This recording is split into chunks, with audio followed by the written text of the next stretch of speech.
Welcome to Democracy Now!, democracynow.org, The War and Peace Report. I'm Amy Goodman. The White House panel investigating the Gulf Coast oil spill says BP and one of its main contractors, Halliburton, ignored critical design flaws weeks before the explosion at the Macondo well. On Thursday, the National Oil Spill Commission said multiple tests showed the cement slurry used to seal the well was unstable and unlikely to hold. The company still went ahead with their cementing work despite the findings. Halliburton has previously claimed the tests had proved the cement's reliability. The Obama administration's disclosed U.S. intelligence agencies spent some $80.1 billion during the previous fiscal year. It's the first time in over a decade the U.S. government's disclosed its intelligence budget.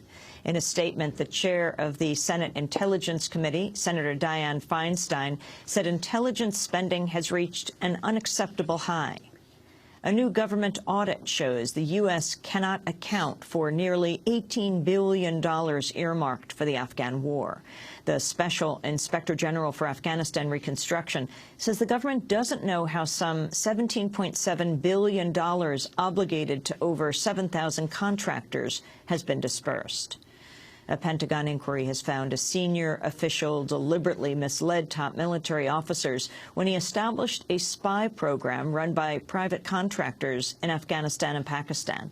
The official, Michael Furlong, established the off-the-books operation to help track and kill suspected militants. Furlong has claimed his superiors authorized the program.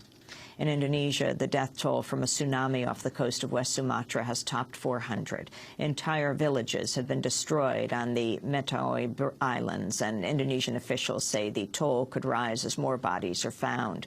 Another 400 people are still missing, and bad weather has slowed down rescue efforts.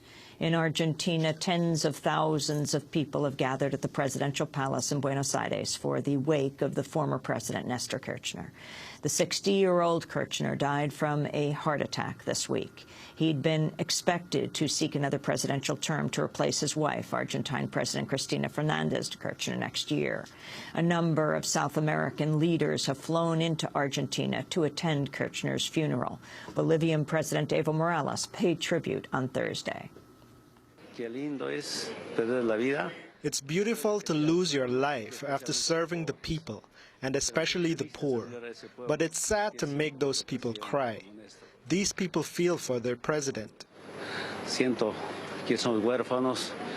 I feel like we're orphans. But the only way to honor him is to continue fighting for what he did. For integration, for dignity, for solidarity amongst our people. In Mexico, hundreds of students rallied in the capital of Mexico City Thursday to protest a wave of drug-linked killings targeting young people. Some 42 youths have been killed in 4 recent attacks. Protest leader Sergio Leyva said Mexican drug cartels have committed crimes with impunity.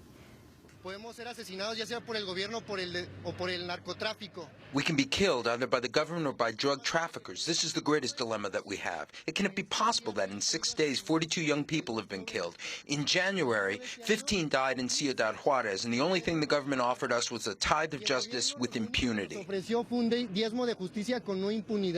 North Korean and South Korean troops have exchanged fire on their tense border. South Korea says its soldiers returned fire after coming under attack. No injuries have been reported on either side. Tensions have flared on the Korean peninsula since South Korea accused North Korea of killing 46 sailors aboard a warship in March. A new investigation has found the private prison industry played a key role in the drafting and passage of Arizona's notorious anti-immigrant law. According to National Public Radio, the bill was formulated at a Washington, D.C. meeting of the American Legislative Exchange Council, or ALEC, last December. The group brings together state legislators and major corporations, including the nation's largest private prison firm, the Corrections Corporation of America, or CCA. Attendees helped write the bill, gave it a name, then voted to approve it. The bill's eventual sponsor, Arizona State Senator Russell Pierce, then brought it back to his home state. The ensuing months saw a frenzy of lobbying to enact the bill. According to NPR, 30 of the measure's 36 co-sponsors received campaign donations from lobbyists working for CCA and 2 other major private prison companies.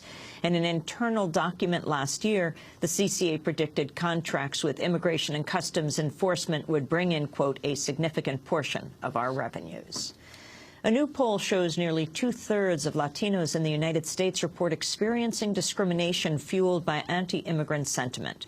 According to the Pew Hispanic Center, the number jumps to 70% for Latinos born abroad. Half of respondents say the U.S. has become less welcoming to immigrants in the last 5 years, and over half say they're worried they or their family members could be deported.